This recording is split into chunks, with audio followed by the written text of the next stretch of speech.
Face to face, hand to hand, film to film. Welcome to the Film to Film podcast. My name is James Shergan, joined here by my good friend and movie watcher, Iñaki Liniero. How are you doing, Iñaki? Doing pretty well, thank you. How about you? Doing okay. So today I coerced Iñaki into watching a pair of Giallo films. We're almost to the end of our watching Giallo, I think. There's a couple more Argentos I want to bang out before we're totally done, but we have gone on for some time, and here are two sort of late period ones. We're going to start with the first one up, which is The House with Laughing Windows. Okay, so here is my quick synopsis, and then Iñaki will hear what you think of the synopsis and hear what you thought of the film. Okay, and just so everyone knows, we do spoil films on this podcast. That's what we do here because we like to discuss them, and we think they're way more fun to discuss after they're spoiled. Okay, House with Laughing Windows synopsis. Stefano, a young restorer, is commissioned to save a controversial mural in the church of a small, isolated village. Feels like a little bit was left out there, but that was it. Sorry, which one are we talking about first? The House with Laughing Windows. Oh, okay. Sorry. For a second, I thought we were talking about the other one. The Psychic. Okay. Yeah. All right. So, is that a good description? I guess so. Very bare bones description. Doesn't reveal much. It's a good spoiler-free warning, I guess. So this film came out in 1976, directed by Pupi Avati. Kind of unfortunately named for the English audiences, but I'm not above a good Pupi joke. And what did you think of this film, Iñaki? This Pupi Avati film.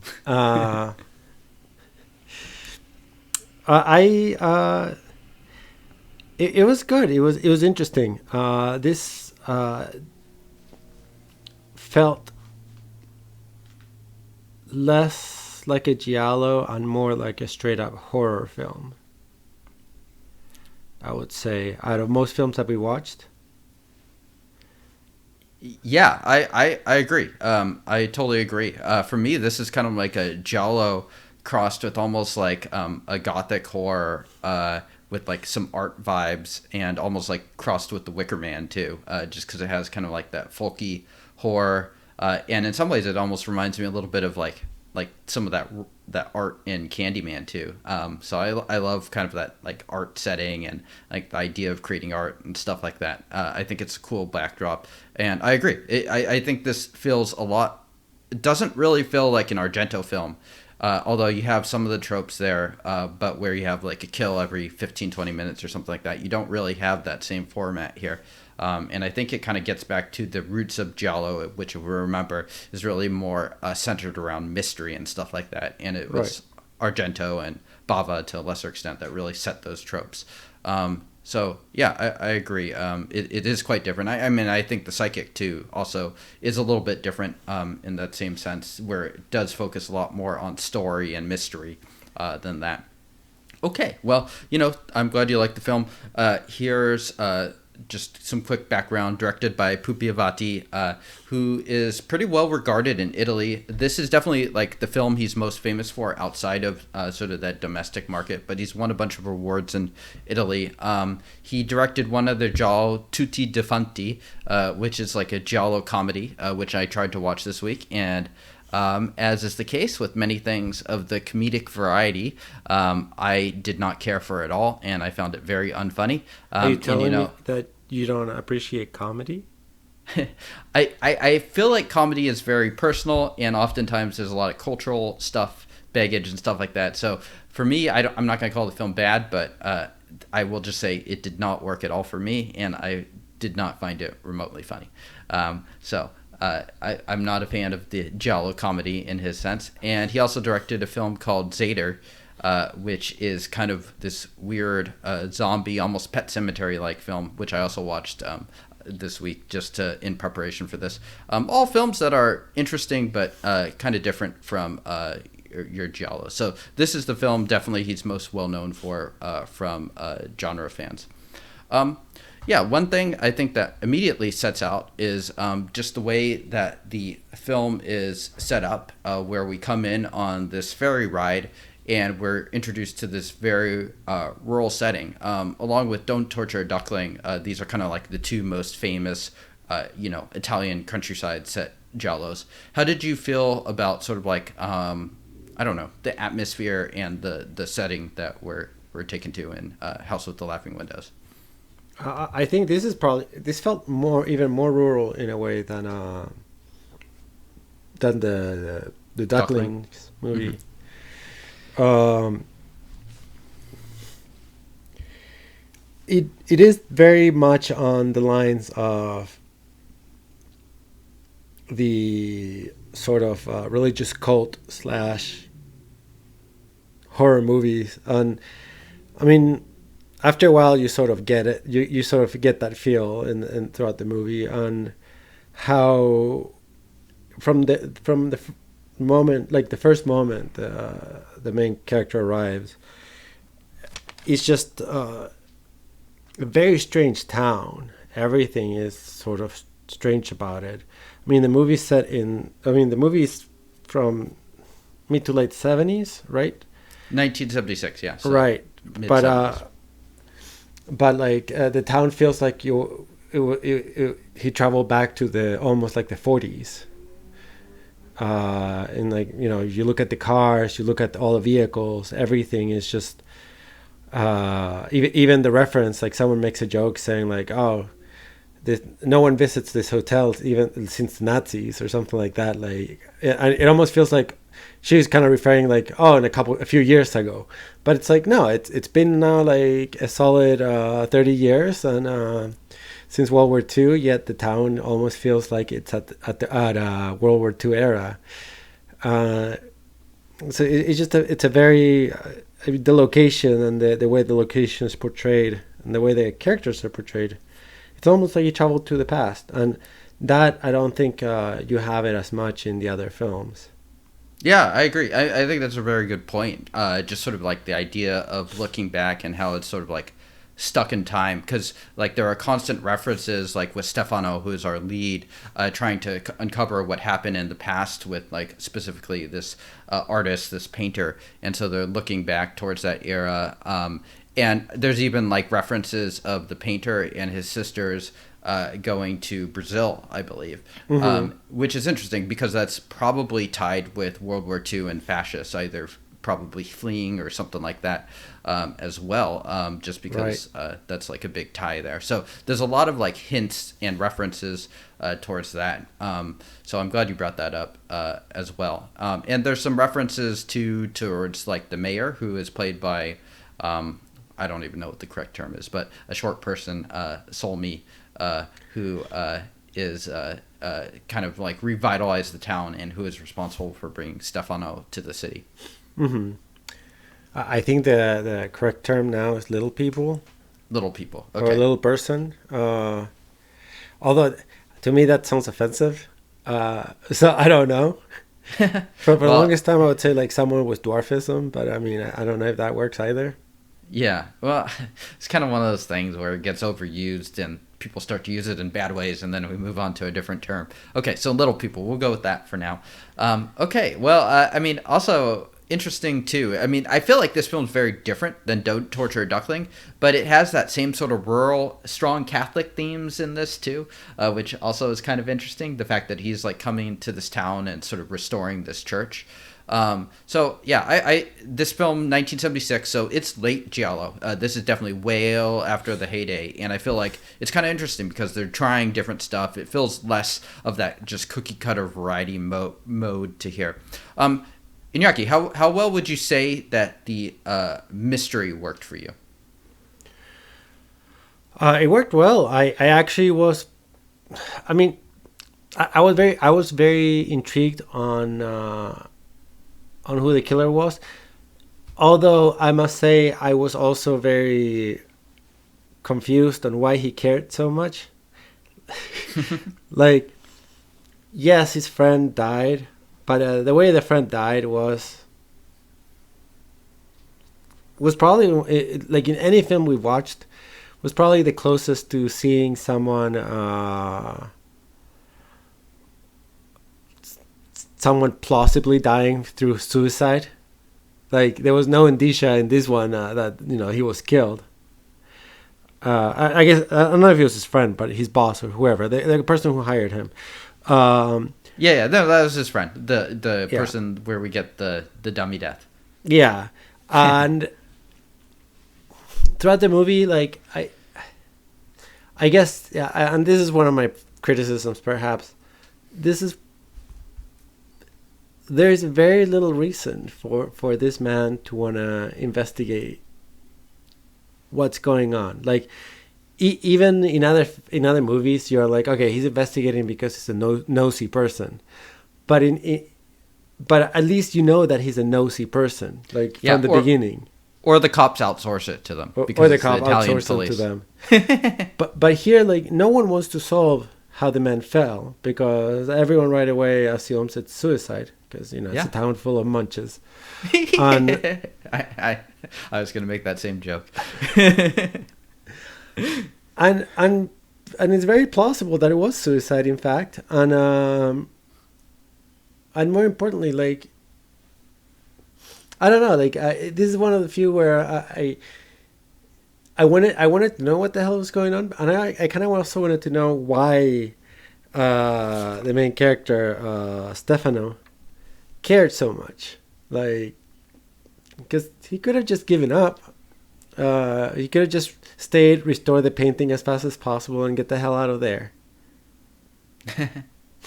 It's true. I mean, this film does have that issue, which I'm personally not that bothered by, but I totally get it. I think that's probably one of the major holes in just sort of the way the story has been constructed and written. Is the main character really doesn't have great motivations for sticking around and uncovering the mystery and putting himself into great personal danger, which he ends up doing. So I do think that probably as a whole, I think Nathaniel somewhere is being heard by you and Yaki. Yeah, I mean, granted though, like, I still was intrigued, and in fact, that was perhaps a reason why I stuck to it. I was like, why does he care? Maybe the movie will give me a reason. Yeah. Okay. Well. I think this film works really well in a way that Argento films often do not, where you're more getting from set piece to set piece, inglorious set piece to glorious set piece, in the sense that you are intrigued by the mystery and stuff like this. And I do feel like this film also works well as a horror film, which you also talked about, in a way that almost I'd say 99% of Giallos do not, in the sense that it like kind of does try to get under your skin and creep you out in ways that for the most part, Giallos, I think they're very digestible, and you can forget them pretty easily too, just because it's so. I don't know. This one stands out as being at least a little bit different in that sense. Okay, well, any sort of things that stood out for you in terms of like the art and stuff like that? This film is centered around sort of Stefano sort of recreating or restoring some painting and stuff like that. We've actually talked a fair bit about like a handful of films that sort of touch on art, maybe just the Candymans, but the Candymans are kind of fun, and I always personally like it when films do bring in sort of that angle. This one has sort of the added bonus of being like a period piece, but he's restoring something that was like painted much earlier.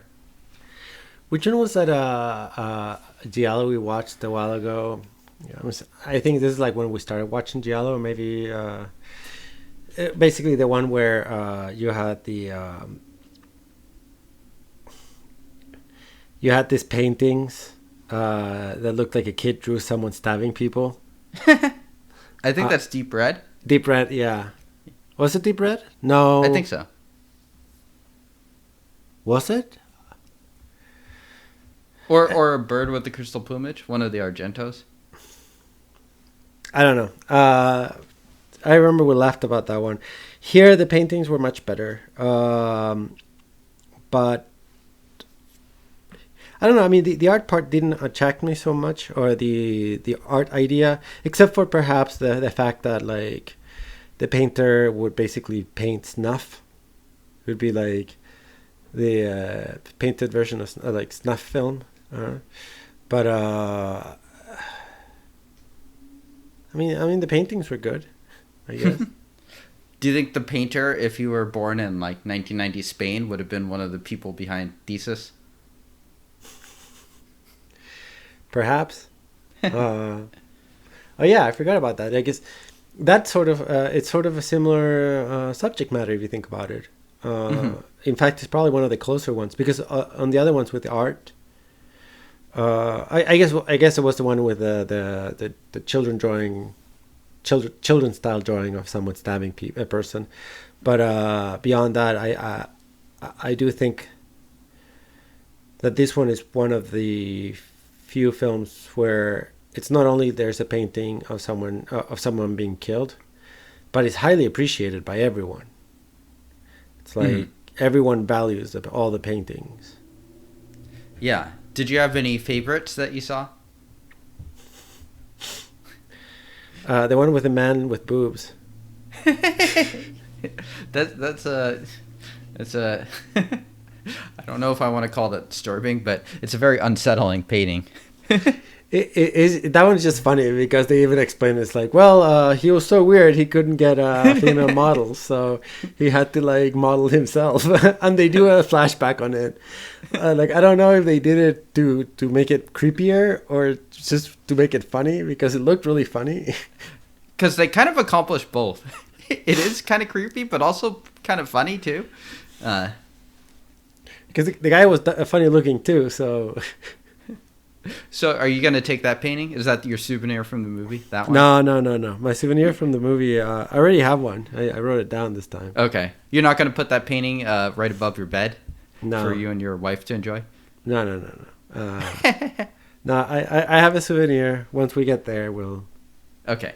Yeah, this one's a good one for the souvenir because it's built around art and stuff like that. How'd you? What about just while we're on the topic of different like sets and art and stuff, which I do enjoy with this film. I like the idea of sort of like recreating this painting and stuff like that, and restoring it and sort of making it more immortal in a way. What did you think about the house with the lips? That was a cool location. It was probably one of the few things that you think about, like, oh, this is from the 60s. Because the entire town feels like you're in the 40s, and then all of a sudden you see this house with lips, and it feels more of kind of something. Mod. Yeah. Yeah, in a weird way. I mean, the whole film has kind of a weird feel to it, just because it's like outside of the cities, and like you said, it kind of has that feeling of like, it's hard to know what decade you're even in, because it just seems to move slower. And I do think it takes great advantage of sort of like that really rural, almost laid back, but also creepy setting. Right. And going back to that, it's also the props. Like all the cars that you see in the movie do not look like cars from the 70s. They look like much older cars. Mm-hmm. I mean, nothing says that this film necessarily had to be in the 70s either. I mean, I'm trying to think what tech would put it in the 70s. Like, what's to say it's not in, like, 1958 or something? But I don't know. I mean, the assumption is that because it is just... There's nothing that says firmly that it is 1957, that it's presumably present day. Right. Let's see, what else? So this film still does have some of the Giallo tropes. I think they're done really well, though. I like the creepy voices on the tape recorder. I like how they play with that trope and they mess around with the tape, and then they play back like the voice of his girlfriend to lure him out. I thought that was well handled. Anything you wanted to point out, just sort of that caught your attention as far as like individual details? I almost wish they had not shown that they were using the tape of the girlfriend calling him. I wish they had not shown, they just had him answer the phone and hearing the girlfriend's voice. I think that would have been almost more powerful. Yeah, yeah. No, I mean, I could see that. I don't know. It's kind of like one of those Hitchcock questions too. It's like Hitchcock always liked to reveal the danger, so you know that they're walking into something where they could get totally fucked over. But versus... you already knew that. You saw true. her. You saw her completely butchered. So it would have added to me. It would have added to the mystery, because it's like, oh, I already saw her dead.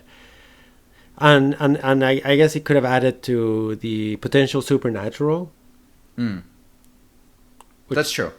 Yeah, it's true. Fair enough. Yeah, I could go either way. I like the shot. I just am very unsettled by that shot of like just the hand forward by the tape recorder. Yeah. So I kind of like it the way it is, but I do understand your point there.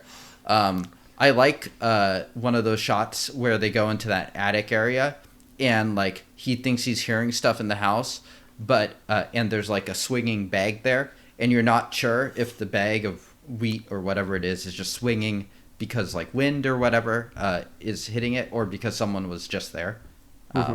That's another favorite of mine. Yeah. Anything for you? I mean, I just loved it. I did like the creepy house. Yeah, it's a nice setting, for sure. I feel like that's what kind of gives me that sort of like gothic vibe too. Just kind of like that haunted house. It almost has like some of the haunted house feel to it that you usually don't get from a Giallo film. Right. I mean, not only haunted house, but haunted town. I mean, there is that whole sequence where he listens to the tape, which the tape is really creepy, with the colors and blood, pain, all that stuff, and then and also is set in a very, I don't know. It reminds me of Evil Dead. I'm kind of curious if Evil Dead copied that whole like pressing and the play on the tape, and the tape having a voice saying like weird shit with a weird tone. But like as soon as he turns on the tape, you have the windows opening by themselves. You have wind coming in.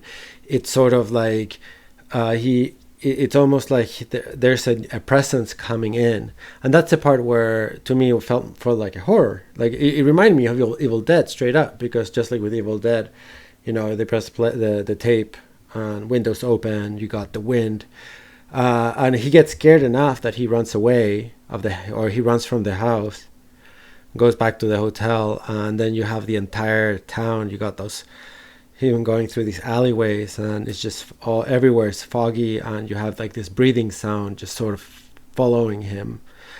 All of that, just very moody, very, I mean, as straight up horror. Like, I mean, this is more of, we're trying to scare you here. This is scary. This is not your typical suspense. Yeah, it's not. Yeah, although it is suspenseful. And right. It doesn't have like the fun where it's like Argento just has like crazy ass cool prog rock come on and you just know someone's getting stabbed to death or something like that. It's just something very different. It's a very different flavor. Well, yeah, I mean, what made that scene to me? What makes the scene where he's walking through alleyways and the fog is that in fact if I'm remembering correctly, there's actually no music. It's just the sound effect of that weird like breathing that you hear from behind him or something. The fog, the low lighting.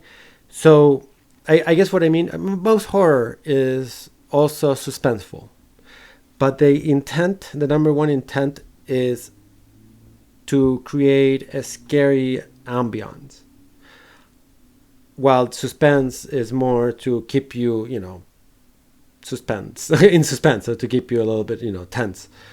Horror has both, right? Horror has suspense and it has a scary ambience. Giallo, I feel like, is mostly suspense. Here you had both, and especially on that scene. And the lack of music is what made it even better. Yeah.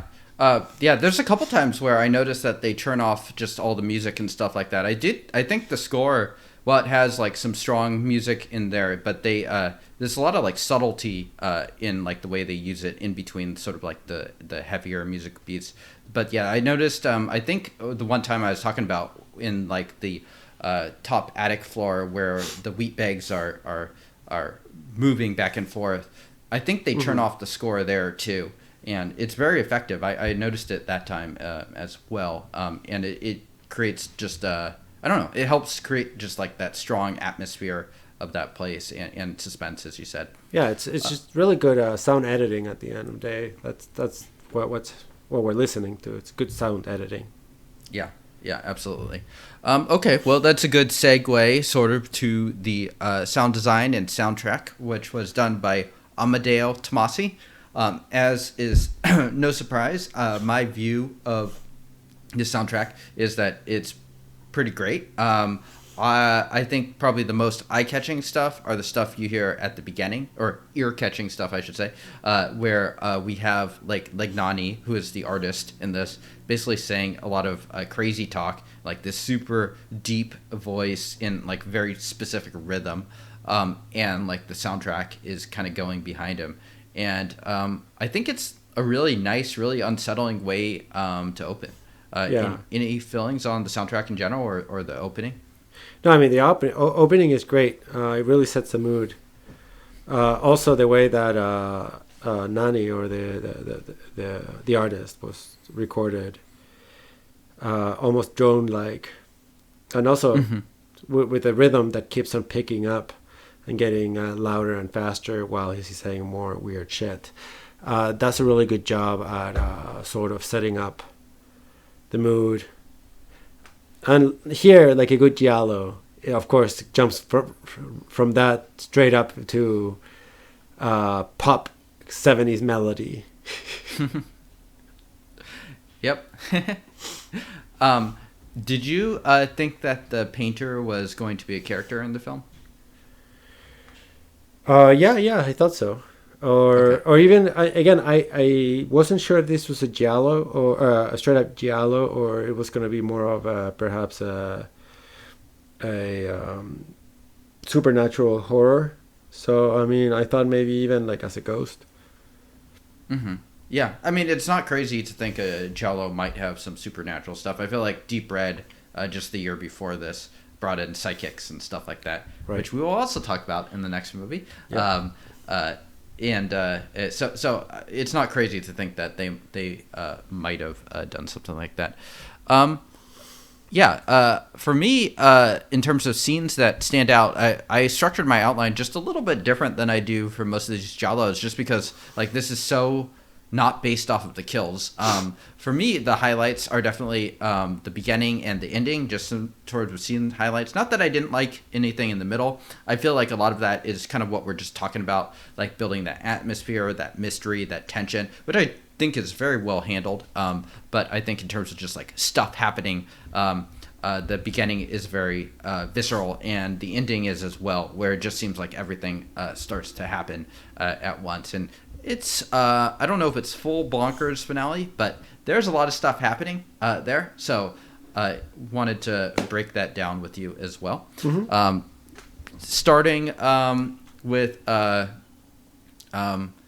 let's see. Well, first we find his girlfriend, who basically he comes back to the house and he finds her basically hung up and killed, and that's a fairly disturbing sight.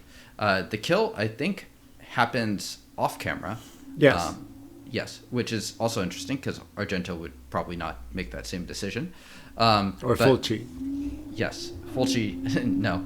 But we see her hung up almost like a piece of meat, and it's a fairly disturbing image, just the way that it's done. Then what happens? He goes and gets the authorities, and they come back, and then it's missing. And so it's sort of unsettling.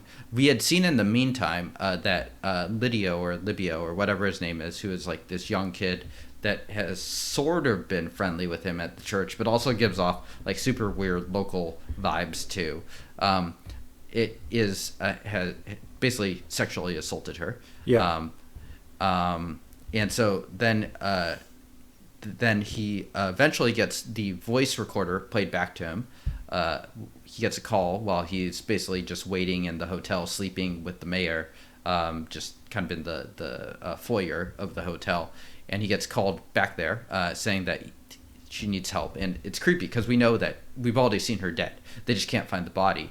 And so he goes back there, and basically then shit hits the fan.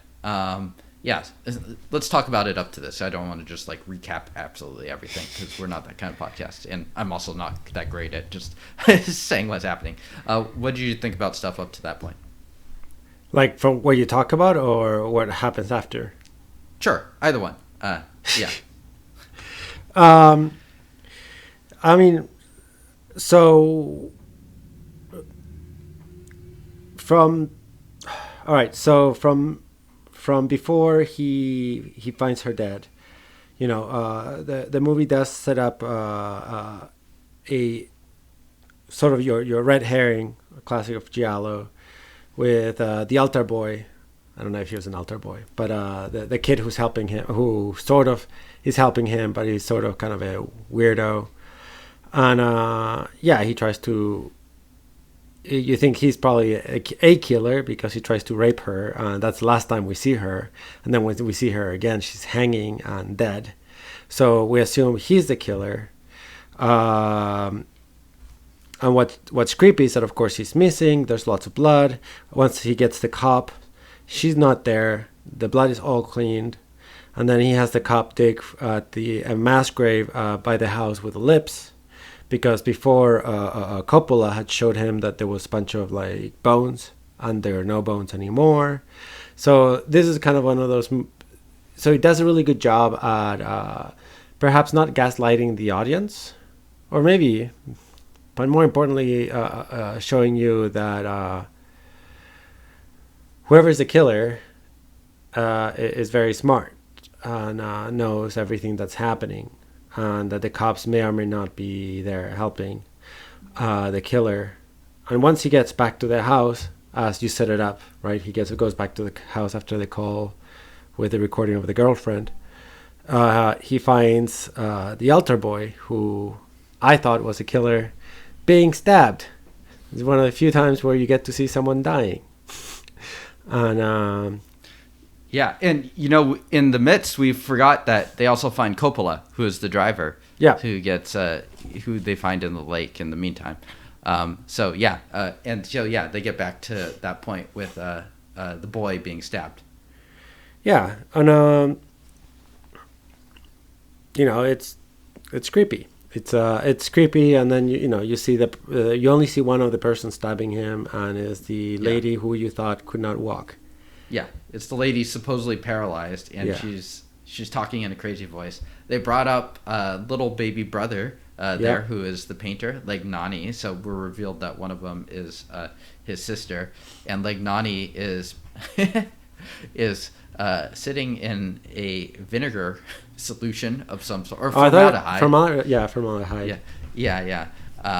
That spoilers. That will not be the prop that I take from this movie, or the souvenir that I take from this film. I'm not taking that corpse. What? It reminded me of the bodies exhibition that came from China back in 2010, or 2005. Okay, well, fair enough. And so then he gets stabbed. I think Stefano does before he manages to run away into the town. Where no one is helping him at all. So it kind of has like this moment where we see Solmi, the mayor, hear him and call the police rather than let him into the building. And throughout the whole film, we're just not sure how much he can really rely on the locals, how much they're complicit in it, or if they're actual accomplices.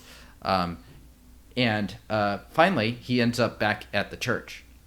Yep. Where we get a reveal that's very different from the Dress to Kill reveal, or very similar in a way, where it's revealed that the priest is actually the other sister, who takes off her priest robes and is revealed to be the other sister. and then it cuts away. But while we hear, I think, Stefano scream, and that's the end of the film. Yeah, and we see the house with the credits and the screaming. Yeah. Yeah. No, I think the ending is really great in that it's. So we sort of compared it to Wicker Man. I said like other religious cult movies in that you have, like everyone in there is kind of your enemy. Although here it's a little bit different because when he goes into the town, no one's opening the door, no one is helping him.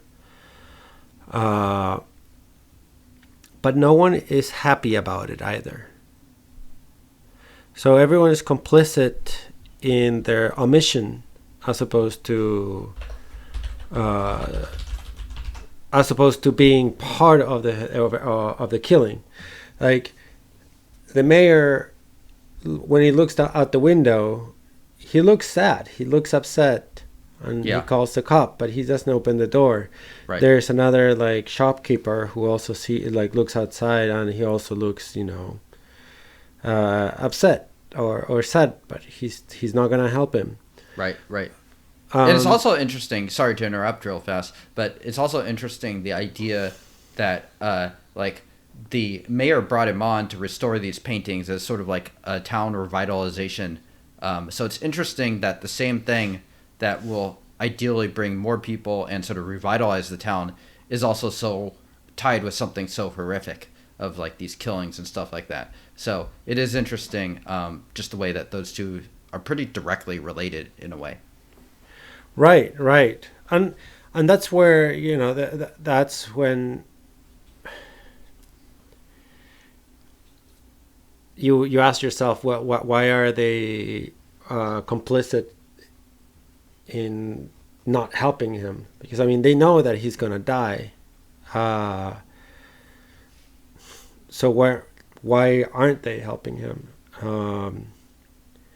Is it to not attract attention to the town that has two crazy old killers?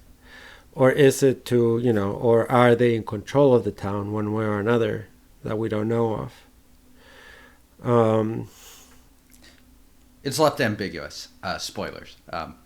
It's hard to say exactly how guilty they are, but it's certainly some food for thought. Yeah, I read somewhere that apparently, I read this in Wikipedia, so who knows how good the source is, and I did not look at the citation. But apparently it was sort of an analogy to how Italy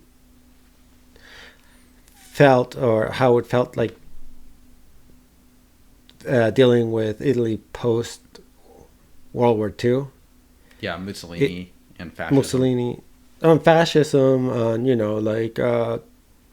I mean, Italy, I think, also sent lots of people to concentration camps, and I mean, they were complicit of all the crimes that happened during Nazi Germany, and sort of, that the whole looking away when a massive crime is being committed, just the entire town or entire country just choosing to look away when bad things are happening. Yeah. It's interesting. I do think this does hint at some depth like that, and I don't know how far exactly the symbolism is intended to be taken, but you can certainly read it that way. In some ways, him trying to get help and stuff like that, I did find to be quite sad, and it reminded me a little bit of like the Western High Noon. I don't know if you've seen that, but basically Gary Cooper is trying to get help from all the townspeople, and no one is helping him. I mean, it's a much truncated version of that, but I did find that to be quite effective. Yeah, no, I think so too. Now that I said that, I do want to give credit to where credit is due. So I am looking at I think the ending is a banger. Just while you look that up, I think it's great. They shove in all of the kills that Argento would put in a film in almost like the last 15 minutes, where you have multiple people dying, the mystery is revealed, and I think it's an extremely satisfying ending, and a really well done mystery in a way that somebody that is almost the polar opposite of a body count giallo film. So yeah, those are kind of my general thoughts here. So Iñaki, you got credit here before we move on to souvenirs and who won. Weird. I'm not seeing what I've read before, so I guess we're gonna just have to just jump into. That they covered up the painting. They covered it all up. They covered it up. Yeah. No, it's weird though. Yeah, like I wonder where I read that. I thought it was on Wikipedia, but no. Okay. Well, whatever. Well, you got a souvenir for us? Oh yeah. So there is this weird figurine of a woman who's just smiling. When Stefano is with Francesca, and he tells her, "Oh yeah, tomorrow morning we're just gonna leave this fucking town." And she's like, "Oh great!" And then they sort of kiss. The camera like zooms into this woman, this figurine of a woman smiling, and I thought it was just such a weird detail. I said, "You know what? This is the item I'm gonna keep. This weird figurine of a woman smiling, like a porcelain woman." There you go. I would like to keep some of the artwork, but I think it's too disturbing for me. Just honestly speaking, like. Maybe I would like the painting that he's restoring is Saint Sebastian just like being stabbed by two women, which is also recreated later, and it's just such a disturbing, unsettling image that really does stick with you. So there's no way I'm taking that. To be clear, even though if I was just very monetarily minded, probably something like that would make the most sense. So I'll take the tape recorder, the old school style tape recorder, just because I don't know, it's kind of a neat little device. Yeah, and those tapes are pretty good quality, and they're really expensive now. So there you go. Yeah. Little analog in a digital world. Okay, so who won the world? Who won the movie? I guess the director. Gonna give it to good old Pupi? Yeah. So this movie did not have any standout acting. The main guy kind of looks like he just like looks worried the entire movie. He's just sort of like with like borrowing his eyebrows. The entire movie is just kind of looking confused. I don't know if he was doing really that much, and he's very functional. But he is very kind of like cut and paste sort of guy. He's not. I agree. He's not really much of a standout. Probably the locals stand out the most, or maybe the people that played the villains. But I think that's more because of the role that's written than them being outstanding performers. Yeah. What about you? Who won? I got to give it to the director, to Pupi Avati.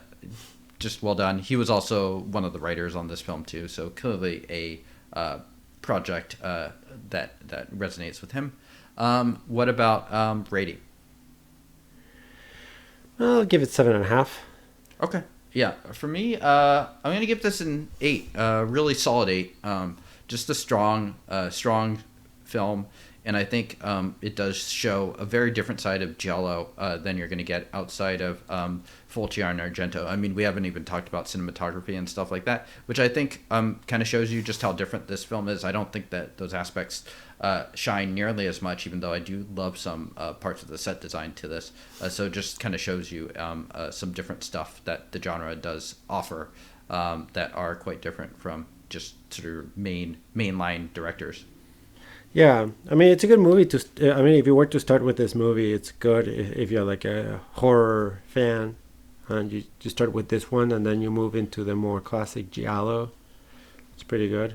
Yeah, I agree. Yeah, something like this, and like maybe one of like the Argento ones. It just kind of start with two of those, and just sort of show you the two different sides of the coin, and the directions it can go. Yeah.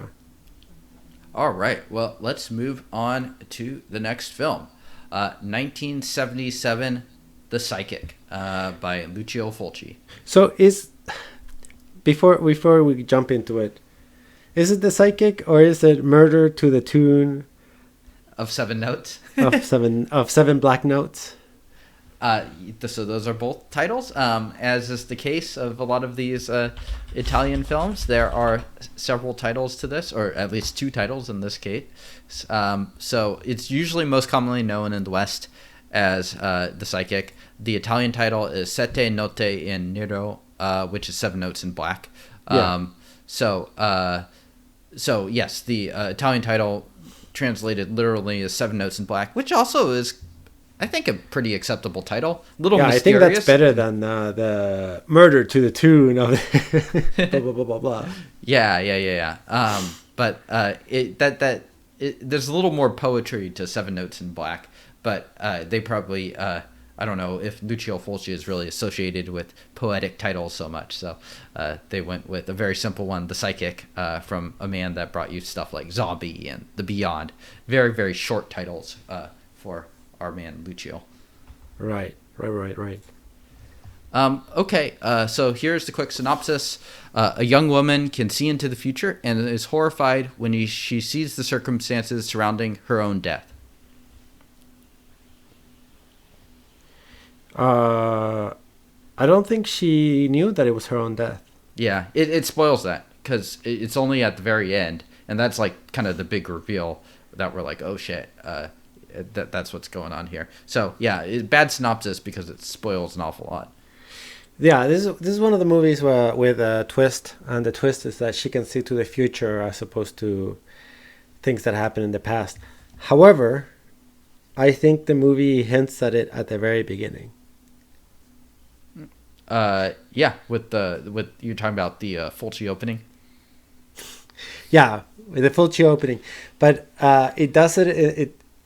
Either I'm reading too much into it, or I just put it in my notes because I thought it was kind of interesting. And so you got the mom killing herself, and you get the classic Fulci dummy getting torn apart little by little as it's falling. But you have the daughter. So I think, what is it, like 11 a.m. or some bullshit like that? It's like 11 a.m. In England. The mom kills herself, and the daughter in Florence, Italy, sees this through a vision. But also at 11 a.m., Florence, Italy. And I think I think they focused on the time that this happened to let you know that the daughter actually saw things into the future. Because 11 a.m. Florence is actually, it would have been 10 a.m. England. Oh, I think you're right. Yeah, I think you're right. So I guess if you're in tune with that, you would put that together. Yeah, I mean, that's, yeah.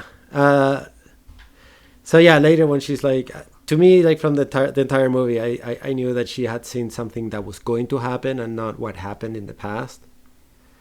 But yeah, and eventually they do get to that point, and so they start to think that she's seeing into the future, but it's only at the very end that we realize she's seeing what happens to herself. Yeah. Okay, well, this film, 1977, it was a bomb. It did not do well at the box office. And what's kind of interesting for me to think about, at least, is Lucio Fulci, after this film, he would go on to do Zombie, which was a massive hit and kind of ushered him into sort of that big era in his career. Yeah, but that was a massive hit by cheating, but sure. Sure. But that film famously very, very gory, and he sort of became known as sort of like a director that really pushed the limits, culminating in the New York Ripper, which we did not watch so long ago. But this film is extremely different from the New York Ripper. It's a lot more classy, also very Hitchcockian in how it's done. And I think it's sort of interesting just to see this and Zombie as sort of like the crossroads of which film doing well, sort of determining sort of the trajectory of like the next 5 or 6 years in Fulci's career. What did you think of this film? It was good. It's good. I mean, one thing that I found interesting between this one as well as the next one, as well as the one we just talked about, is how we're not sure if our protagonist survived. In fact, I think in both sides they didn't. In House with the Laughing Windows, I'm pretty convinced he did not. We have no reason to believe he could get out of this. This one, it's more ambiguous. It's very clear that the villain was caught. Yes. But does she survive? Like, wouldn't she be pounding on the wall if she was there? It like perhaps she already suffocated. I don't know. It is left ambiguous. Yeah, I think. Yeah, because I feel like she would have been pounding on the wall. I think she suffocated already. Yeah. But I mean, you're right. It's ambiguous. It doesn't tell you. Yeah. This one I could go either way. I tend to, maybe I'm just more optimistic, but I tend to think that maybe she survived, but it does not make that clear at all. So I think both readings of it are acceptable. I mean, I guess, yeah. I guess my point was more on the. I feel like this is the first Giallo where we do not get a resolution in which the main character survives. Yeah, I guess. Well, the House with the Laughing Windows too. But yeah, I guess that's true. Right. I mean, that's what I'm saying. This one. So the two movies we watched today Okay. For today, the main character does not survive, or possibly does not survive. Yeah. Yeah. The Nate Silver forecast says there's a 33% chance of survival here. So who the fuck knows? Okay. So yeah, this is a film that I was actually not going to show here. I didn't intend to put this sort of while I'm showing you a lot of Giallos, but then I rewatched it a few months ago, and I really, really liked it. I think this is actually one of my favorite Giallos. And so I decided to bump another film, which was called Strip Nude for Your Killer, which is an extremely sleazy Giallo, in favor of this film, which I think is a fair bit better than that film. So yeah, that's why I chose to put it here. It doesn't really have any logic in terms of being paired with The House with the Laughing Windows, although you make a good point there, other than it being just kind of the same era with it. And I think this is actually my favorite of the Lucio Fulci Giallos. I do think I like this just a little bit more than Don't Torture a Duckling and New York Ripper. How do you? I think they're all quite distinct and different films too. How do you place this film in terms of the Fulcis that you've seen? I mean, I think all three of them are super different.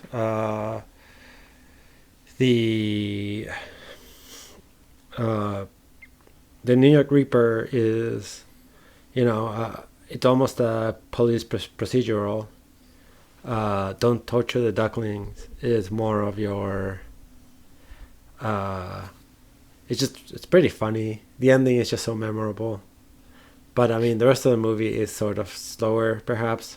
It's also very grim because it's like about a bunch of child kills and that's also a rural one, and this film is very urban. So yeah.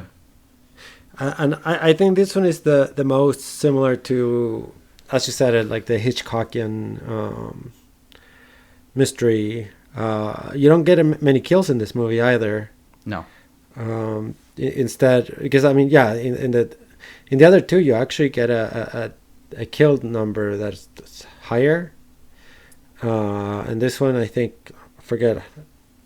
It kind of depends how you count the one in the past and all that stuff too. I mean, we don't really get many. I mean, like even the guy that kind of is attacking her, quote unquote, survives too. So it's really, does anyone die?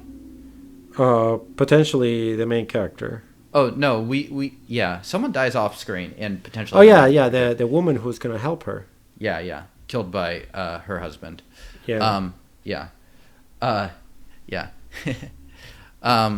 So yeah, very, very low body count film. For me, one thing that really stands out in watching this film and really sucks me in too is like I love the way it's edited and the montages that it uses and sort of like that object fascination, the way it cuts to just sort of like just different objects, and it's sort of like a puzzle where you're putting it together. Yeah. I think the film is very tight and potentially very, very logical in the way it's constructed, in a way that not all Italian giallos are.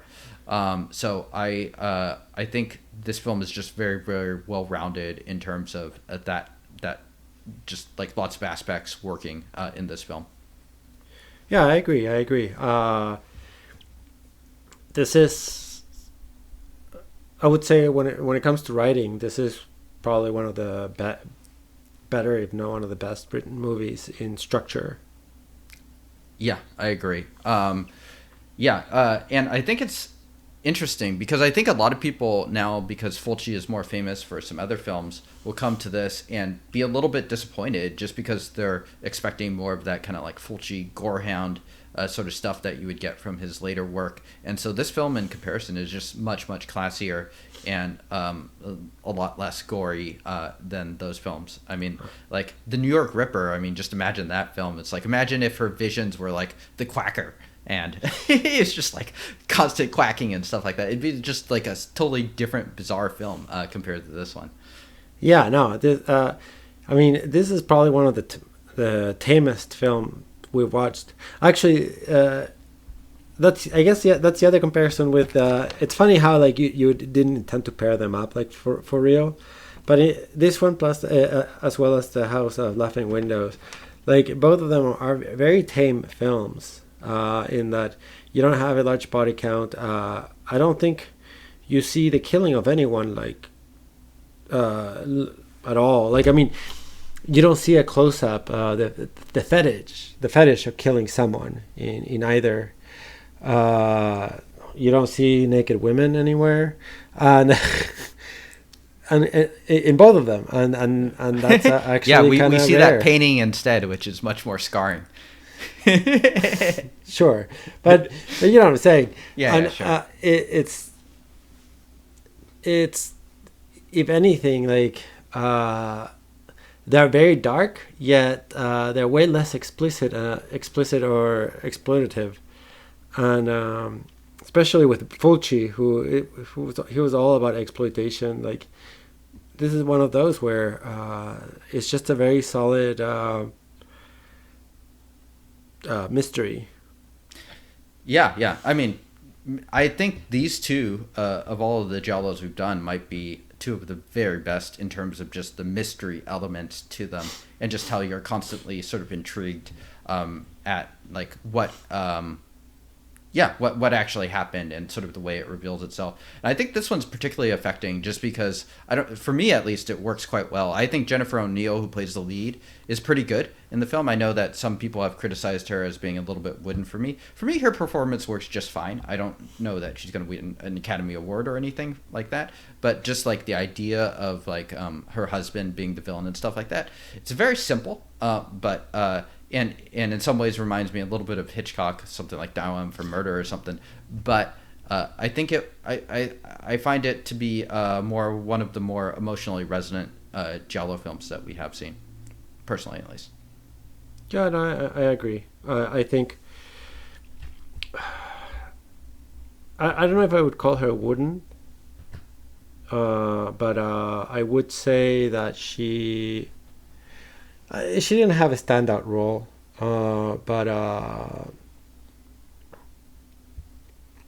but she wasn't boring either. I don't know. I think the character was well written enough, and the mystery was big enough that it didn't matter. Right. I mean, and Fulci is a very visual director too, and I feel like, I don't know, he'll just like zoom into her eyes, and then we'll see a bunch of images, and it like kind of immediately draws you out of a scene or something like that, where you don't need to necessarily focus on her acting the whole time, even though she is in pretty much 100% of the film.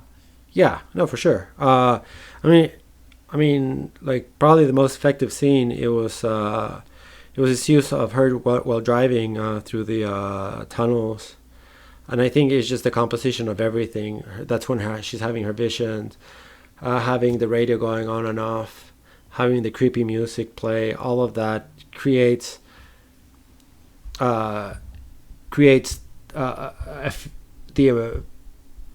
I guess the mood or the sensation of mystery, dread, etc. So she didn't really have to pick up that weight. It was the entire composition of everything that made it work. Yeah, absolutely. In this film, Fulci is working with a couple people. His art editor here was Ornelia McKelly, who I thought did a really good job. She nailed it on this. He worked with her on a few different films. He also worked with Sergio Salvati in terms of cinematography. I think this film is a very handsome look. I do like the way that I think it's Rome is shot. It's got that very classic Italian setting. I think it looks quite good here. A lot of scenes at night too is another thing I noted.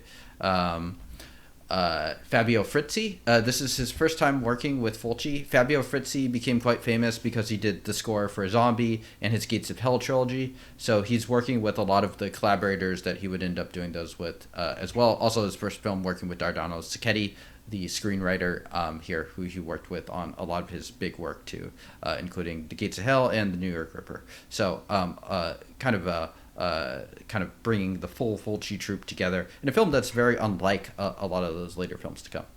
Yeah. Okay. Well, let's see. What else do we got here? So the film was initially constructed from Fulci's idea of fate and just how you cannot escape it. And so he sort of had that as like a basic concept that he wanted to show. And so he brought that and helped to write and construct the narrative to this film. And so I think as a result, the film does have a lot of dread and powerlessness kind of going on, where it's like kind of undetermined if Jennifer O'Neill, while she's trying to do all these different things, can actually do anything to stop what has happened or what will happen. I think that part works pretty well for me. Any thoughts on sort of I don't know, just kind of the idea of constructing a plot around someone, a psychic that can see in the past or the future? It's I didn't even think about the fate concept, but yeah, I mean that makes sense because at the end everything that happened was because she had the vision. If she didn't have the vision, none of this would have happened. Yeah. She wasn't stopping anything from taking place. The vision was causing it to take place. Yeah, because the vision caused her to look into the wall, which caused her to find the dead body and all that stuff. Yeah, that's interesting. I think this film feels, and it's been a while since I've seen a Hitchcock film, but it feels the most Hitchcockian to me in terms of just being very polished and having good design and like good mystery and suspense. For me, another scene that stands out is towards the end, where she goes into that house. She finally figures out what house to go to, and she takes the taxi out there. And so she kind of gets into that place, and we just know she's in danger that whole time. And it's a good extended sequence where she kind of wanders from there into a church while she's being chased by Rospini, who is one of the men in her vision. And it's very suspenseful throughout, where she's just trying to be very, very quiet, and then the seven notes play on her what was it, her watch? What was that, a locket? Yeah, it was a watch. A watch. Okay, thank you. And so they play and sort of give her location away, and then I just like that whole setup, and I think it's well shot and well constructed. Yeah, no, I mean, I really like the church scene. I mean, later you learn that Rustini is not a bad guy, or he was, but not in this case. Like, he wasn't planning to kill her. He was an accomplice, kind of. Well, but not in this moment. Like, he was not planning to kill her at this moment. He was an accomplice to the first crime that happened like 7 years ago or whatever. He did not kill the lady. he in fact went to the lady to do something. I think he was going to blackmail her or something, and it was too late because she had been killed by the husband. Yeah. I mean, he was a good red herring, as your classic Giallo film goes. And I mean, this is one of those movies where it was kind of obvious in some ways. Yeah, in some ways, yes, because there's not a ton of characters to cast suspicion on, and so it's like that the Raspini character is so obvious that you almost assume it's not him, and so then it's like, where do you land? It's like, could be the sister, or it could be the husband, Francesco. So, right. Yeah, and I don't know. The husband is. It's just it's an interesting. I mean, the twist is interesting in that some stuff are almost forced, like his twisted ankle. mm-hmm. But yeah, the setup is good, especially how cold he is when he's putting her away and all that, and the house itself, that room is really like the design with all the reds. That crazy looking mirror. Yeah, that set probably feels the most Argento-ish. I personally love it. Just when you have those flourishes like that, they say it looks like an older woman's room, and like the little statues and things. I thought that was well done. We watched enough films that as soon as you see that set, you're like, someone was murdered here. Yeah, good set for murder is probably something Argento is always looking out for. Yeah. Okay. Did this remind you of any other Giallos at all that we've seen?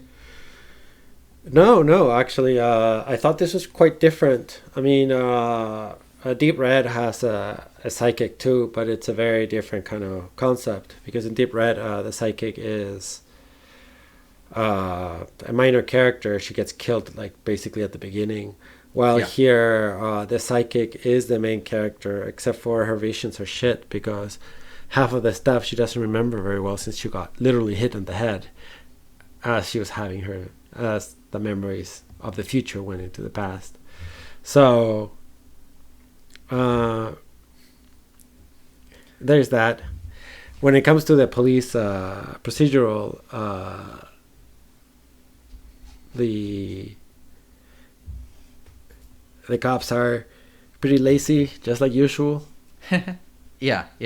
I mean, we even, I think the husband, Francesco, even cast some shade on the Italian police, where he's like, that's not how things work in Italy. They'll just lock you up until they have a reason not to lock you up or something like that. Well, yeah, and it almost feels like that. A necessary plot device for these Italian giallos. I mean, in that sense, this film did a better job of creating motivation than House with Laughing Windows, because she's trying to like dig into her visions and stuff like that in order to basically free her husband. Yeah, exactly. Except for her visions were shit, because had she had good visions, she would have seen her husband's face. Yes, indeed. But that is the mystery of it. How did you like her parapsychologist, played by Mark Perel, who was the priest in Duckling, who did not get his face torn off in this film? He was less creepy, for sure. Yeah. I don't know, he was kind of a dick. Like, this is one of those movies where everyone seems to be gaslighting the woman who is the main character. Even he, because I mean, with him, it's like, is he helping her for his own interest? I mean, he definitely wants to get with her. I mean, it references that at the beginning where she's like, you haven't been interested in me since I got married. And it's like, whoa, okay then. Yeah. I mean, besides that, I thought I mean, this is a movie about opulence. I don't think there was any character who was not wealthy, except for the cops. Yeah. I mean, they're freaking riding horses around this giant estate. Yeah. yeah, in that sense, it's very much of that like upper class Giallo film. Which there's a fair amount of. We've watched a handful of them. I don't know if this one might be the snootiest. They feel very very wealthy in this film, going around in like private jets and riding horses and stuff like that. And it's like centered around like basically like some horse club. So yeah, it is a pretty stick out your pinky finger Giallo. This is the kind of plot where. Do you ever watch Columbo? No, I didn't. You should watch that. You should just watch just to see because they were long. Each episode was like an hour, but the reason I was asking, or I think an hour and a half. They're like mini movies. Okay. The reason I'm asking is because like that entire show is that this bumbling detective who solves like crimes, and all the crimes are caused by rich people, so it's always like lots of opulence, and it's just this like really unassuming detective doing stuff. And this felt like an episode of Columbo in that sense that you had just a bunch of rich people doing shit for rich reasons. Okay. Well, I mean, that's actually, it's not my favorite type of Giallo, but that's like a whole like subsection of Giallo. It's like before Argento kind of got a hold of it and made it a lot more slasherish. It was a lot of like upper class, jet set, like beautiful people that are just extremely wealthy who are very bored and are killing each other for seemingly pretty poor reasons or for inheritance and stuff like that. So, yeah, I don't know if you're too far off as far as that goes. Yeah. This is probably my favorite of the sort of like very woman-centered gaslighting films I tend to not go for. I just thought it worked pretty well in this film. Let's see what else. I also think this film is a great one to show for the Fulci haters that have mostly seen like maybe his later gory stuff that think he's a hack and can't correctly construct a plot that makes sense and works. I think this in all of those senses works really well and is very well constructed actually. Mm-hmm. And makes a ton of sense and it's just a very well put together film. Yeah, I agree.